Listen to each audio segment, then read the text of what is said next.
Welcome to Honest Money. This is the fourth episode in a series on estate planning in conjunction with FISA, the Fiduciary Institute of Southern Africa. In this episode, Eben Nel, the Councillor of the Fiduciary Institute of Southern Africa and Fiduciary Advisor at PSG, will walk us through everything you need to know about trusts, including when it makes sense to have one or not, the common mistakes we see people make with trusts, and the cost compliance and tax aspects that we need to know about when having a trust in place. Eben, welcome to this episode. Good morning, Peter. Thank you. Eben, so one of the biggest questions we probably always get from the audience is, especially when people think about, paying less taxes. I mean, that's always a big thing that comes up. How can I reduce the costs of my wealth, and a big aspect of that is saving on taxes. And oftentimes a trust comes up because the kind of perception of a trust is if I move assets out of my name, I am able to save a lot in taxes and upon death. So maybe kick us off with this episode of just explaining when a trust actually would make sense. Maybe run us through some of the benefits of having a trust in place. Peter, thank you. Yes, I think it is not a good idea to base your decision to have a trust purely on tax. I would say trust is a protective vehicle. There are obviously the difference we make between testamentary trusts that is created by a last will and testament and a living trust, which is created by a founder while he's still alive. The purpose of the testamentary trust is usually to protect inheritances by minors and other vulnerable parties. The living trust, which I think is more relevant for our discussion today when we talk about estate planning, is also about protection. And yes, one of the aspects that one sometimes need protection against is wealth taxes, because tax can obviously erode a family's wealth substantially over a period of time. To take a good example, something like a farm, for instance, that is transferred from one generation to the next. Every time the new value is determined, it's a capital gains event. And so the combination of capital gains tax, estate duty, transfer duties, executive fees, etc., as far as a farm is concerned, for instance, that has increased in value substantially from one generation to the next, can sometimes lead to a situation where the farm must be sold so that the taxes can be paid, and the farm will be lost by the family. I would say a trust makes sense if a family has substantial wealth, or if there is a potential of wealth to be developed in a family, where a company, for instance, is growing substantially. There's specific plans in a family that they believe might increase the value of the estates of maybe not only the founder, but even the extended family over a period of time. It's a long-term vehicle. It's a generational vehicle. So it's ideal to protect also wealth against maybe future generations that maybe not make as good financial decisions as the previous generation. So it's not only about tax. It is about often it makes sense because it's necessary to protect a specific a business person, for instance, against his personal creditors. You will often find that somebody in business has to sign sureties, etc., and it places everything he has on risk. So there's various situations, and it always should be linked to a proper estate planning exercise before one actually decide does it make sense for this specific to set up a trust structure for the long term. I'm glad Yeah, you mentioned. yeah. Uh, yes, thank you so much, Evan. I'm glad you're mentioning the distinction of why a trust should actually be considered. It's not just about the taxes, and that's something that we hear a lot. Is when trusts are being talked about online, people often think their perception of using a trust is to save taxes, but in reality, as you say, it's a wealth protection vehicle, a multi-generational estate planning vehicle to protect your wealth, especially like you said, if you anticipate your wealth growing a lot, or you have a lot of wealth to protect, then moving it outside of your personal name into this vehicle is the primarily benefit of that is to protect it.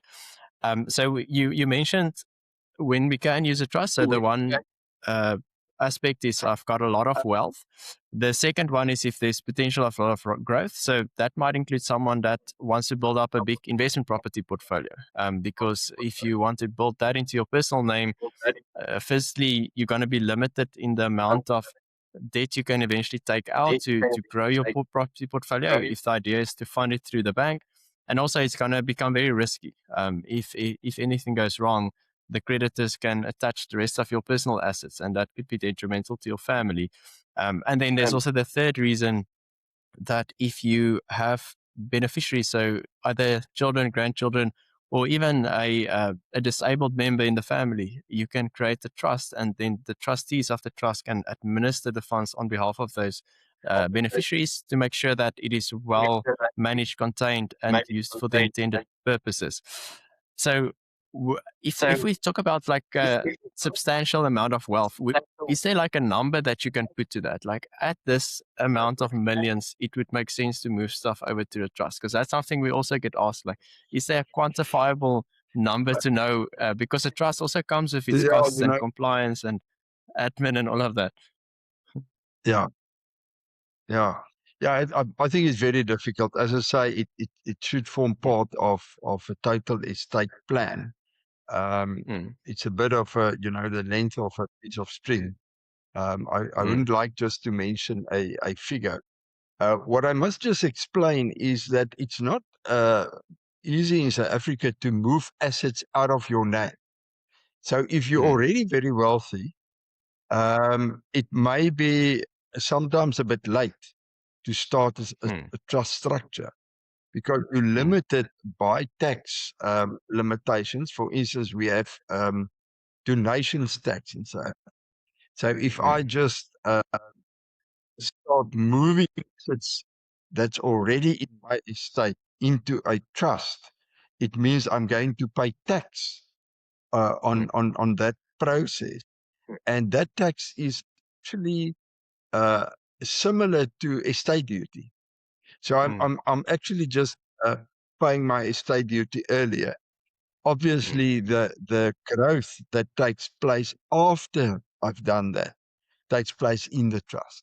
So if I move an asset of R1 million and I die 30 years later, and that asset has increased in value to 20 million rand, then obviously I've only paid tax originally on the 1 million. And now when I die, it is not a tax event, except obviously if the asset is removed of the trust again, then it triggers tax again. So that's why it's part of estate planning. So in the ideal situation, one actually should consider a trust at an early stage of your life, most probably in your mid-30s. If you really plan on growing if you believe that you have the ability to create wealth over the next 20 years, then it's better to start with it earlier One figure I can mention is that if one purely just talk about estate duty, the 53.5 million of an individual's estate Mm. is excluded from this. Mm. If somebody is married, it means between the two of spouses, they actually have a 7 million rand rebate. So Mm. that would be one aspect. One may say if our combined estates will never be more than 7 million, then Mm. we will definitely not consider a trust purely for estate duty purposes. Mm. The other side of the coin is unfortunately that the um, the benefit of the rebate on capital gain is much less. Mm. So you may consider it for that reason.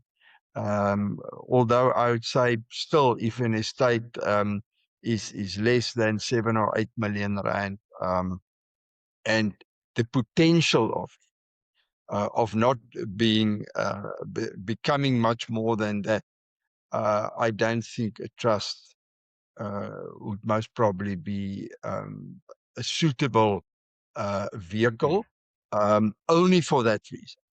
There may be Mm. other reasons, for instance, a vulnerability. Mm. Just take an example where one of the spouses, for instance, is diagnosed with something like dementia or something like Mm. that. Um, that may be a good reason. So it's got nothing to do with tax per se.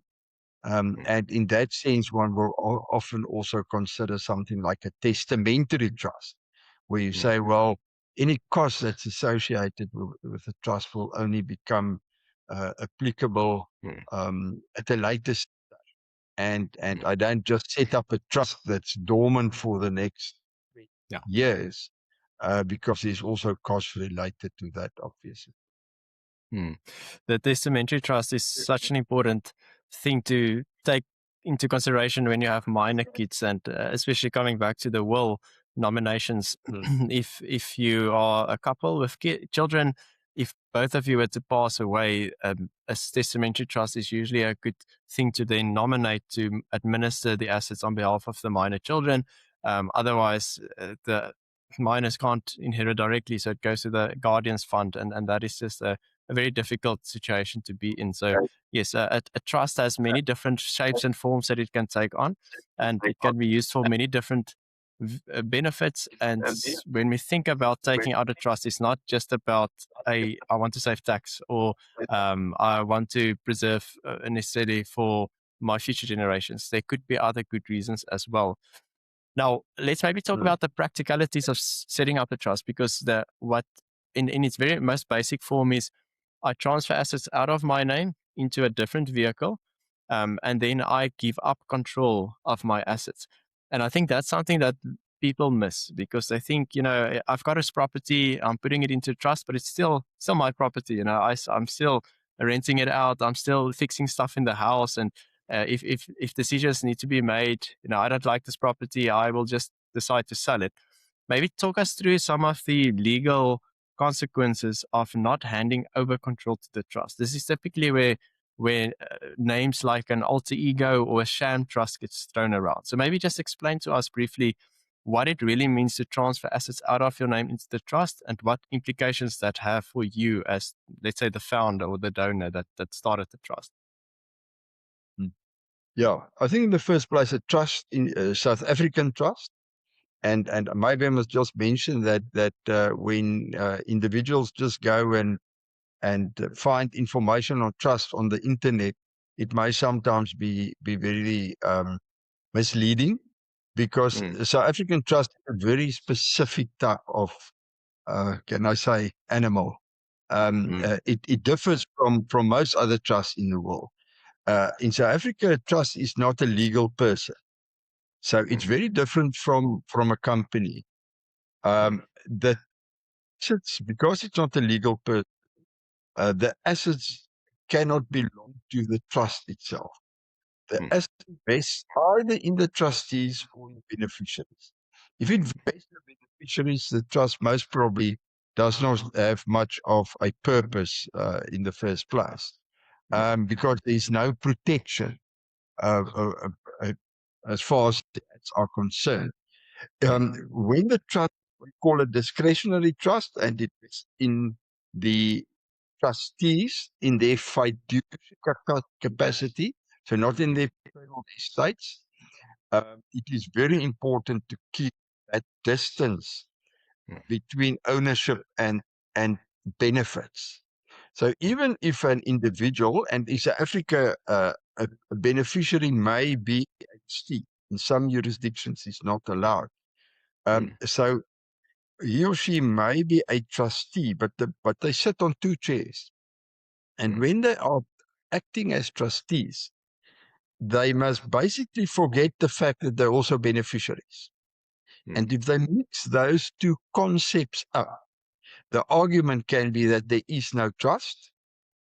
You use the name alter ego or sham. I'm not going to go into the technicalities of that and the differences between it, but it can be regarded as there either is no trust, or the veil between the individual, the beneficiary, and the trustee, and the veil between control and benefits have been torn to such an extent that it can be argued that the trust is just an extension of the individual, usually the founder, which will mean there won't be any form of protection, not against creditors, not in case of a divorce, not as far as taxes are concerned, etc.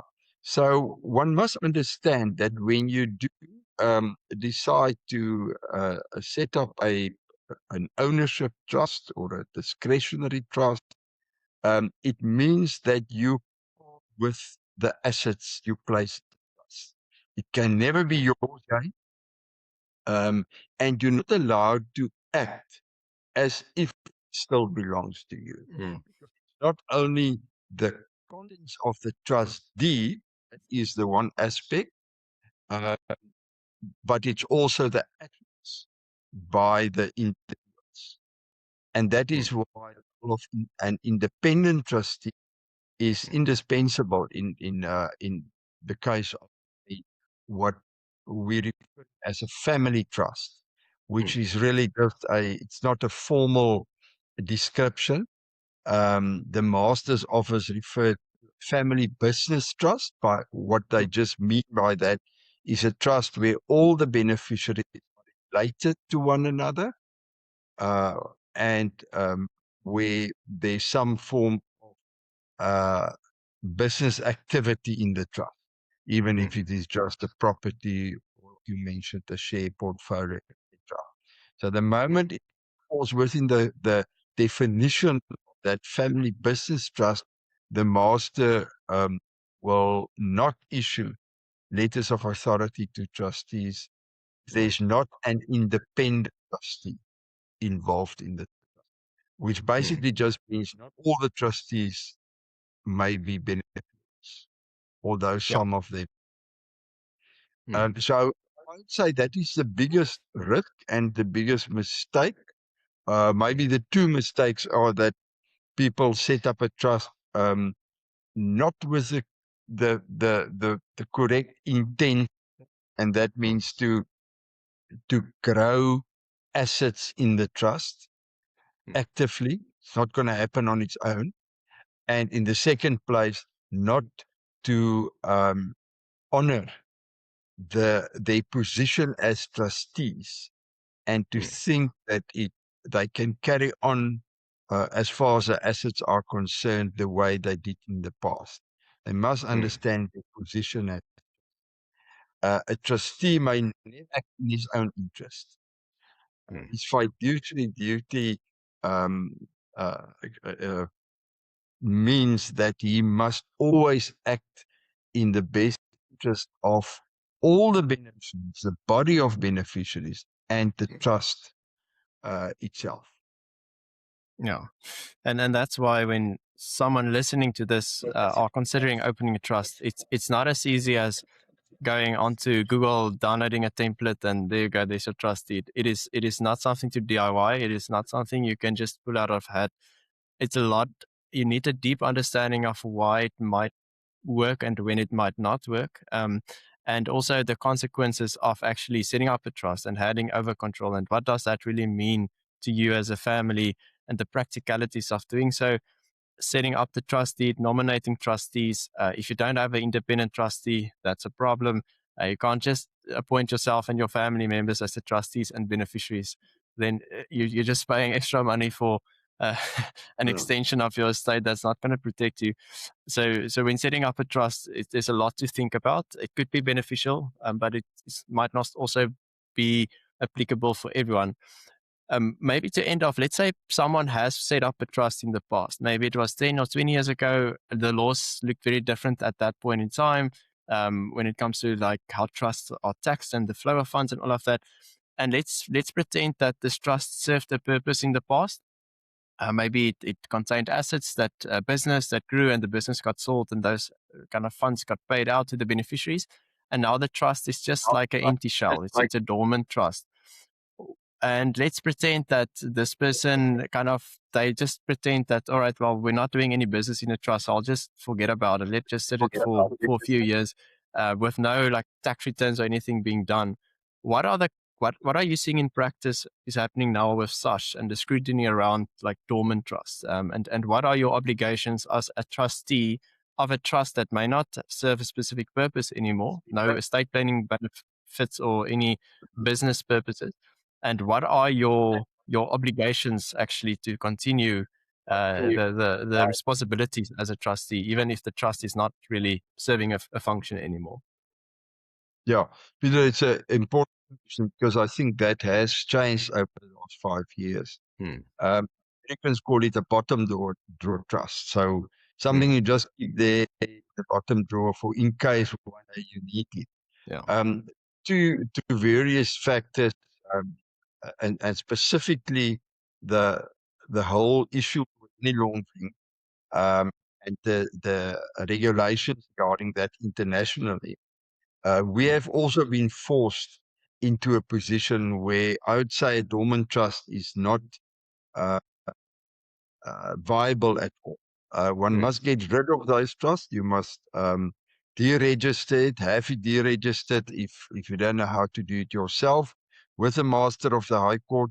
And only when you have that acknowledgement that the trust has been deregistered can you actually inform SARS that to deregister your tax registration for the trust, and only after that the trustees are not liable any longer. SARS is at the moment actively attacking, if I can use that word, all dormant trusts in South Africa that they're aware of, and there's a few 100,000, we guess, and they can come with penalties, even interest, etc. If you did not hand in any tax returns, zero returns the last 20 years, SARS can actually come and hold US trustees liable for it. So it is important to make a decision. Will I activate this trust properly, or will I have it deregistered at the master's office where it was registered originally? Mm. Mm.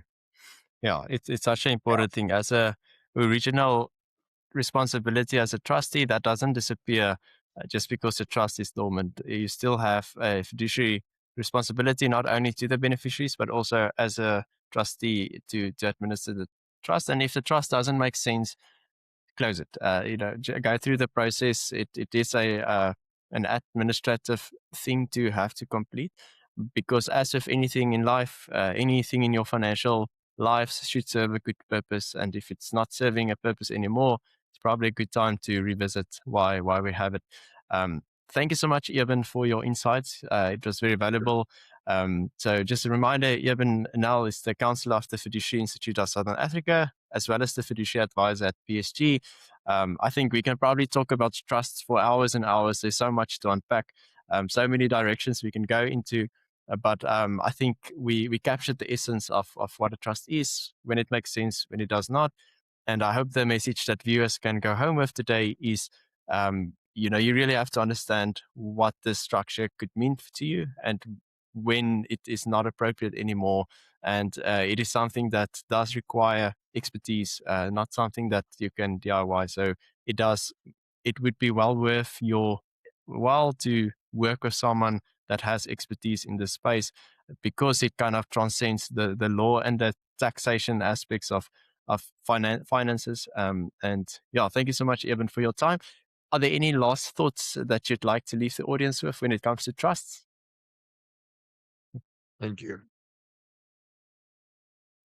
Thank you so much, Thank Evan. you, Peter. Have a wonderful rest of your week, and thank you so much, everyone, for tuning into the episode today. Wish you all a great week, and we'll see you in the next one. Bye bye. Thank you. Bye.